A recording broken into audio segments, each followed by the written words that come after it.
Taxi वाले भैया, पुरानी सड़क चलोगे? मैडम, रात के समय उधर मैं क्या, कोई भी नहीं जाएगा। इतना कहकर टैक्सी वहाँ से चली गई। उसके जाते ही सुहानी नाम की वो लड़की थोड़ी उदास होकर खुद से बोली, लगता है फिर मुझे पैदल ही जाना पड़ेगा। और सुहानी रात के 11 बजे उस सुनसान रास्ते पर अकेले ही चल पड़ी। वो कुछ दूरी चली ही होगी कि उसे किसी के फुसफुसाने की डरावनी आवाज सुनाई देने लगी। और सुहानी को ये समझते देर न लगी कि इस रास्ते पर कुछ तो गड़बड़ है। क्या तुम्हें किसी ने बताया नहीं, रात को इधर आना मना है? सुहानी को एक बार फिर से वो आवाज सुनाई दी। और फिर जैसे ही सुहानी ने पीछे मुड़कर देखा, उसे अपने पीछे एक काला साया खड़ा दिखा। उसे देखते ही सुहानी के होश उड़ गए और वो तेजी से भागने लगी। वो कुछ ही दूरी भागी होगी कि किसी ने पीछे से आकर उसकी कलाई जोर से पकड़ ली और सुहानी जोर से चीखी, अगर उस साए से पीछा छुड़वाना चाहती हो तो बस चुपचाप मेरे साथ चलती रहो। उस लड़के ने अपने हाथ में एक बड़ी सी नीले रंग की रिंग पहनी थी और चेहरा हुडी से ढका हुआ था। घबराई हुई सुहानी उस लड़के से उसके बारे में कुछ पूछ पाती उससे पहले ही उसका हॉस्टल आ गया, जो अंदर से बंद था। ये देख सुहानी अपने पर्स में से मोबाइल निकालने लगी कि तभी अचानक से वार्डन ने उसे आवाज देकर और डरा दिया। कौन हो तुम और इस वक्त यहाँ क्या कर रही हो? जी, मेरा नाम सुहानी शर्मा है। मैं सेंट थॉमस कॉलेज की स्टूडेंट हूँ। यहाँ मेरा रूम बुक्ड है। तो तुम इस वक्त अकेले यहाँ आ गई? नहीं, मेरे साथ ये कहने के साथ ही जब सुहानी ने अपने दाईं तरफ देखा, उसे वहाँ कोई नहीं दिखा। सुहानी को अजीबोगरीब हरकतें और बातें करते देख उस वार्डन ने सुहानी को वार्निंग देकर उसे उसके रूम में भेज दिया, जहाँ उसे अपनी नई रूममेट निशा मिली, जिससे वो अपने साथ आप बीती घटना का जिक्र नहीं करती। इस पर निशा शॉक्ड होकर उससे बोली, किस्मत अच्छी आज तुम्हारी जो सही सलामत यहाँ तक पहुँच गई।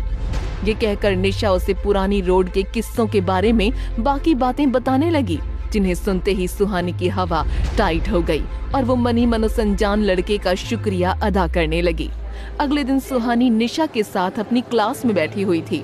तभी वहाँ किसी के तेज कदमों की आहट सुनकर सभी स्टूडेंट्स शांत हो गए। ये देख सुहानी ने निशा से कहा, क्या हुआ, सब एकदम से चुप क्यों हो गए? अरे, अभी एक मॉडर्न तांत्रिक टाइप गेस्ट प्रोफेसर हमें पढ़ाने आने वाले हैं। युवराज दीवान नाम है उसका। वो इस कॉलेज के ट्रस्टी का बेटा है और पढ़ाना उसकी हॉबी है, तो यहाँ अक्सर क्लासेस लेने आ जाता है। और तभी हाथ में बहुत सारे काले धागे और गले में रुद्राक्ष पहना हुआ युवराज दीवान क्लास में एंटर होता है और अपना लेक्चर स्टार्ट कर देता है। उसकी आवाज सुनते ही सुहानी शॉक्ड हो गई। अरे, इनकी आवाज तो बिल्कुल उसी लड़के जैसी है जिसने पुरानी सड़क पर मुझे उस साए से बचाया था। वो ये सब सोच ही रही थी कि तभी अचानक उसे एक लड़की की दर्द भरी आवाज सुनाई दी, मेरी मदद करो प्लीज, मुझे यहाँ से निकालो, प्लीज हेल्प मी। वो आवाज सुनकर सुहानी घबराकर यहाँ वहाँ देखने लगी। तभी अचानक युवराज भी पढ़ाते पढ़ाते खामोश हो गया और फिर बिना कुछ कहे बीच में ही क्लास छोड़कर वहाँ से चला गया।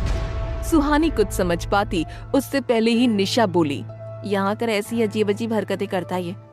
इसके बाद वो दोनों कॉलेज कैंपस में चली आईं, जहां सुहानी को एक बार फिर से वो आवाज सुनाई दी और सुहानी निशा को चकमा देकर उस आवाज का पीछा करती हुई एक बरगद के पेड़ के पास चली आई।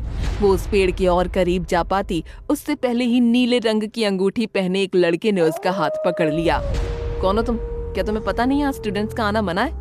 सुहानी ने पीछे मुड़कर देखा तो उसके सामने युवराज खड़ा था और जैसे ही सुहानी की नजर उस रिंग पर पड़ी, वो तुरंत समझ गई कि उस रात उसे साए से बचाने वाला युवराज सर ही था। और सुहानी जैसे ही युवराज से उस रात का जिक्र करने लगी, युवराज उसे बीच में ही टोकते हुए बोला, ये क्या फालतू की बकवास कर रही हो, जाओ और अपनी क्लास में जाकर बैठो। सर, मेरी पूरी बात तो सुनिए, मुझे भी वो आवाज सुनाई दी थी, इस पेड़ से आने वाली आवाज जो एक लड़की की है। लगता है तुम्हारा दिमाग खराब हो चुका है। ये कहकर युवराज वहाँ से चला गया और तभी निशा का वहाँ आना हो गया और वो आते ही सुहानी से बोली, अरे तो इधर क्या करने आई है? कुछ महीनों पहले उस युवराज सर की वजह से एक लड़की ने इस पेड़ पर फांसी लगाकर सुसाइड किया था। तब से कॉलेज मैनेजमेंट ने इसे तांत्रिक से बंधवाकर सबको इधर आने के लिए मना किया है। इतना कहकर निशा सुहानी का हाथ पकड़कर उसे अपने साथ कैंपस की तरफ ले आई, जहां उसे मिस पद्मिनी मिल गईं और उसके बारे में निशा उसे बताती है कि मिस पद्मिनी कॉलेज में तभी दिखती हैं जब पुराने रोड पर किसी का मर्डर होता है।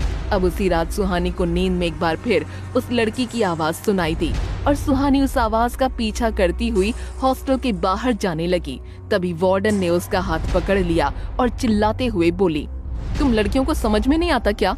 रात के वक्त हॉस्टल से बाहर जाना मना है। वो आवाज सुनकर सुहानी चौंक गई और उसे कुछ समझ नहीं आया कि वो यहाँ कैसे पहुँची। सुहानी को उस हाल में देख वार्डन सारी बात समझ गई और सुहानी से बोली, तुम्हारे साथ भी वो हो रहा है जो कुछ दिन पहले तुम्हारी रूममेट सृष्टि के साथ हुआ था। ये कहकर वार्डन ने उसे वापस रूम में भेज दिया। अगले दिन सुहानी ने सृष्टि के बारे में पता किया तो उसे पता चला कि उसकी पुरानी रूममेट सृष्टि युवराज सर से प्यार करती थी, लेकिन युवराज सर ने सृष्टि का प्रपोजल गुस्से में ठुकरा दिया। इस बात से सृष्टि अपनी मेंटल स्टेबिलिटी खो बैठी और एक दिन उसे पेड़ पर लटका पाया गया। तब से सबको यही लगता है कि सृष्टि की मौत का जिम्मेदार युवराज ही है। फिर एक दिन सुहानी को एक लड़की का सपना आता है और उस सपने में वो देखती है कि सृष्टि उससे उस पेड़ पर बंधे काले धागे को खोलने की जिद कर रही है ताकि उसकी आत्मा को मुक्ति मिल सके। सुहानी इस बारे में उससे कुछ और जान पाती उससे पहले ही उसकी नींद उड़ गई। अब वो सपना सही था या झूठ, इसका पता लगाने के लिए सुहानी उस बरगद के पेड़ के पास चली आती है। सुहानी को वहाँ देख अचानक से एक आवाज आई, तुम फिर से यहाँ क्या करने आई हो? सर, मुझे भी आपकी तरह सृष्टि की वो आवाजें सुनाई देती हैं। मुझे पता है कि सृष्टि को कैसे आजाद किया जा सकता है। सुहानी के मुंह से सृष्टि का नाम सुनते ही युवराज चौंक गया। युवराज ने कई बार सृष्टि को आजाद कराने की कोशिश की थी, लेकिन वो सफल नहीं हो पाया था। इसलिए वो ऐसा कोई मौका नहीं छोड़ना चाहता था और उसने सुहानी को इसकी अनुमति दे दी। तो क्या होगा अब आगे? क्या सुहानी सृष्टि को आजाद करा पाएगी? और कौन है वो काला साया जो